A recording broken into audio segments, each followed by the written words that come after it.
how to unsend a message on TikTok. In this tutorial, I will show you step-by-step how to unsend a message on TikTok. The first step is to open the TikTok app on your device. Once you are on the home page, tap on the inbox icon at the bottom of the screen. This will take you to the inbox section, where you can see all your conversations. From here, tap to open the specific chat where the message you want to unsend is located. Once inside the chat, look for the message and long press on it.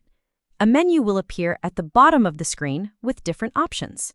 From the list, tap on Delete for All. The message will then be removed from the chat for both you and the other person. It is important to note that this feature only works for messages sent within the last 3 minutes.